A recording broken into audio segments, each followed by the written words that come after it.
Hey guys, Laura here with Food Prude. It is finally the garden season wrap up. It has been, feels like it's been taking so long this year because the frost usually happens a couple weeks prior to when it's finally happening. I think it's going to happen tonight. If not, it's getting down to very cold, and then it's just in a matter of days that it's going to frost. So we've got to get a lot of the garden wrapped up. So I want to go out there and show you kind of what I'm doing to wrap this garden up this year and how we're going to go through the winter with the piggies dropping it like it's hot, which is actually fertilizing them. So we'll be moving not all the pigs, about at least half or a little bit more into here. They're going to be fertilizing all winter long, which is a fabulous thing, right? Just fertilizing directly right onto the garden. It's pig poop. It's not hot, is what they call chicken poop, which is high in nitrogen. That's really hot. This way it can just kind of mellow into the ground. They're going to root and toot in it the whole entire winter. We'll have one large snouted pig that will do pretty good excavating, and then the rest of the pigs will have the shorter snouts, and so they're more of a grazers, but they still do tear up all the stuff. So that's going to help just like get rid of some weeds, I think, fertilize some things. And so I think it's gonna work out really well, because this garden definitely needs it. On this half of the garden, needs a lot of fertilizer, heavy fertilizer. It's a very large garden, and so it needs a lot of fertilizer, and we just couldn't keep up with it with the chicken poop that we were acquiring. And to go and scoop all the pig poop out there was kind of difficult. It's not fun to scoop poop, right? So it'll be really great that they can just kind of come in here and just do their job. We'll send out a couple of them out in the back garden too, so that'll keep getting fertilized. So exciting stuff. Yeah, this is my life. I literally just said fertilizing the garden is exciting. Yeah, those who know though. Okay, so we're gonna get out to this garden today, and we're gonna clean up a lot of it. We're not gonna move the pigs yet because there's a lot of work that I'll have to do.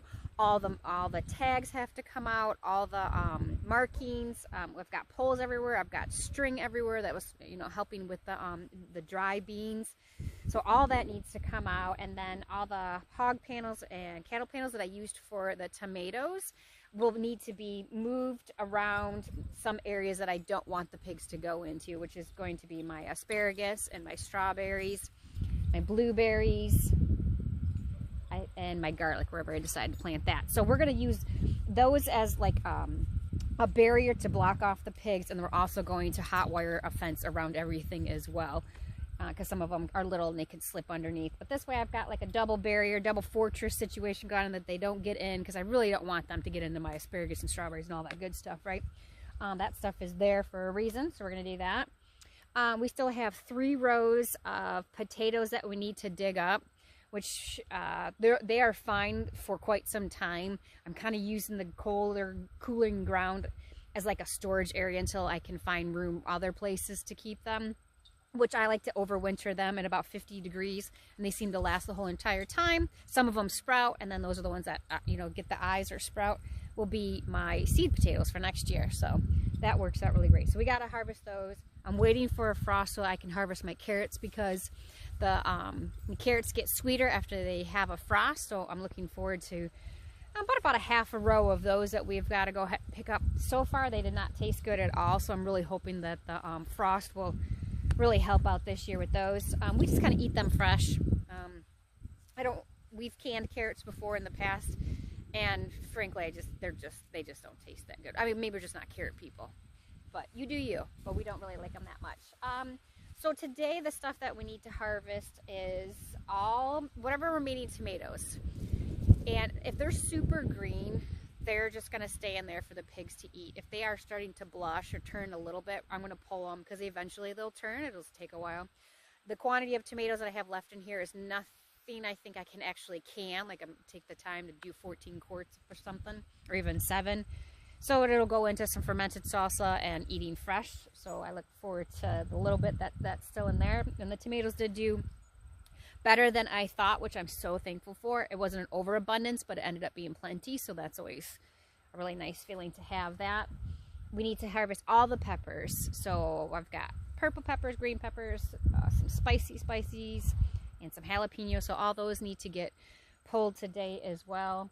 And all my squashes I will pull as well, because they don't really tolerate the frost, especially if it was a deep one, a deep freeze or something like that. They don't do that well. So I say they're about 90% ripe. I would love to if they could go longer, but honestly, since we've had this warm weather for extended for at least 2 weeks, is pretty impressive in itself.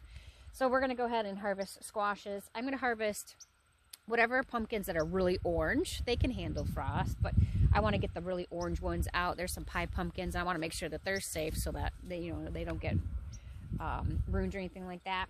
Some pumpkins are going to stay in there for the pigs to eat, because the seeds itself help with parasites and stuff like that, so they'll be able to eat through those, or we'll pull them and then give them as treats during the winter.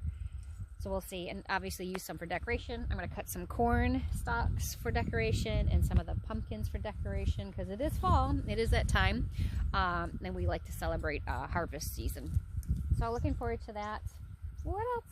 I think that's pretty much it that we need to go ahead and pull today so that it's safe from the frost. But it ended up being a really good season, better than I anticipated. Finally, the very wet, humid weather subsided after 2 months, and then like that last month and now going into the third or the next month has really helped the garden, and it's just prolonging the whole season, which is feels odd, and is pushing back my timelines of wrapping up the garden and starting homeschooling and all that other stuff, because I'm waiting for this, because there's so much to do with the preserving and stuff like that. But it's all happening, and it's going to get done, and it's working out beautifully. So thank you for hanging out with me today.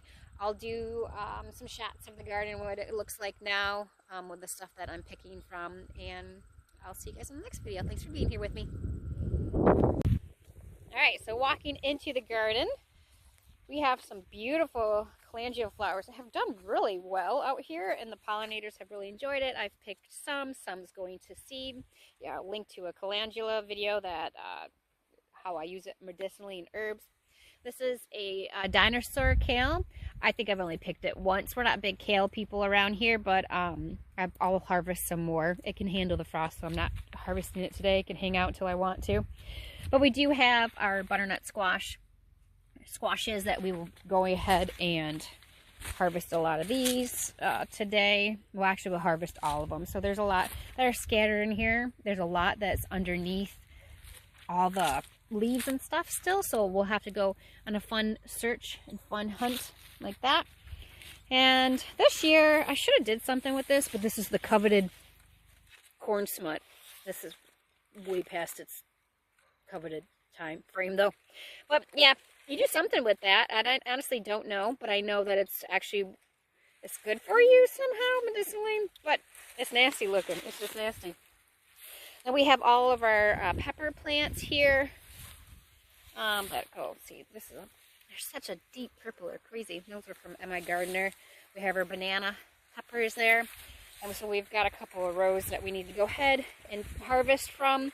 There's not too many left. There's a lot of jalapenos, and there's probably some baby eggplant here too. I harvested about 8 or 10 of them the other day that weren't full size, but good enough that I'll make eggplant parm with and freeze that.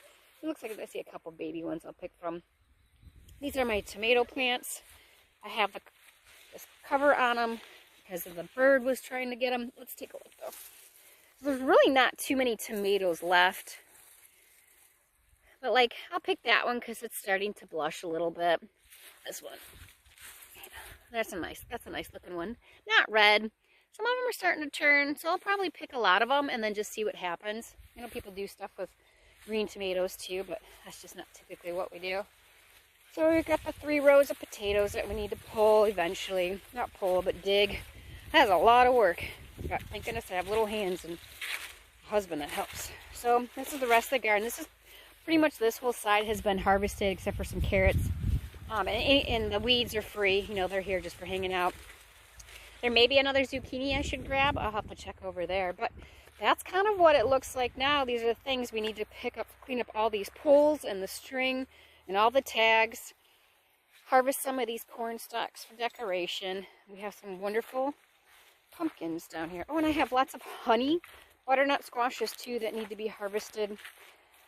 So we need to do that before the frost. So these cute pumpkins. Really exciting for that, to have pumpkins for the kids to carve. Decoration, and then the seeds to eat as well for us and the piggies. So yeah. In the back garden too has, I don't think there's nothing in the back garden that we need to harvest. There's pumpkins and stuff like that, so they'll just hang out. Here is more pumpkins over here. It's kind of been fun watching the leaves die back, so then I can actually see what's underneath them, because they were just so big and you can never tell. So we have our own little pumpkin patch out here. And there's Hank. But yeah, look at them. They're beautiful. Look at that. Anyways, it's exciting stuff. Garden wrap up 2024. Time to say goodnight.